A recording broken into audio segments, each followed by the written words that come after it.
Hey, what's up, y'all? This is Chris here, founder of Rooted Music. Guys, I'm thrilled that you're taking this next step with us and just getting a glimpse of what one of our courses is like. We have helped thousands of people just like yourself learn to play the worship music that they love, and we want to help you do the same thing. We're here for feedback, for encouragement, for insight, for tips and tricks. We want to help you every single step of the way. You're going to see that in this video, so check it out. So each chord has a specific name, and the chords are either minor or major, or they're diminished. Okay, and we're going to talk about a little bit about what those mean. I don't want to get too far and too heady into it, but there's a really simple way of kind of identifying what these chords are. If a chord is major, it typically sounds happier, and you feel a little bit more happy when you hear it. If a chord's minor, it's going to sound a little bit more sad. And so in this way, music kind of contrasts happy and sad chords to make you feel a certain way and to invoke a certain emotion. And so as we go through these first 6, I want to show you kind of the differences between the two. So chord number 1, chord number 4, and chord number 5, those are all major, okay? And then whatever letter your thumb's on, that's going to be the first part of the chord name. So for instance, on this one chord, we're going to call that C major, because we said the 1 and the 4 and the 5 are all major. So there's C major. Let's jump on up to the 4th chord. That one's going to be F major because your thumb's on that F there.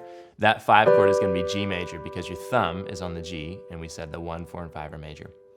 The 2, the 3, and the 6 are all minor chords. So here's the 2 chord. Your thumb's going to start on D. That chord is called D minor. Your 3 chord here, your thumb starts on E. This one's called E minor. And your 6 chord here is called A minor. And you can see my thumb is here on the A. Those all sound a little bit more sad. So let me play a couple happy ones for you, and then I'll play a couple sad ones. So here's a happy one, here's the 1, here's the 5, here's a sad one, here's the 2, and then here's a 4, another happy one. So as you practice those this week, I want to encourage you to kind of think about what those chords make you feel, whether happy or sad. Now there's one last chord I want to show you. I don't want to get too much into why it's called this, I just want you to know what it's called. The 7 chord in this key, your thumb starts on a B, and this is a diminished chord. Diminished, the way you can think about it, it just means it sounds really weird. It's the weirdest sounding chord in the key of C major.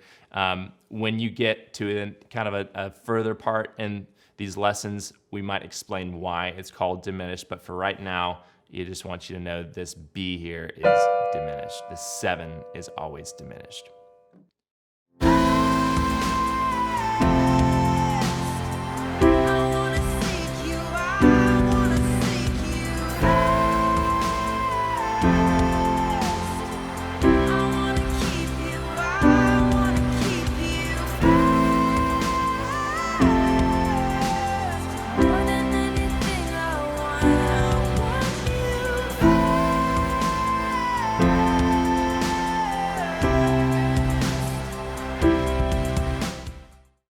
Guys, thanks so much for taking the time to watch this video here today. I hope it gave you some really good insight into what one of our courses with us looks like.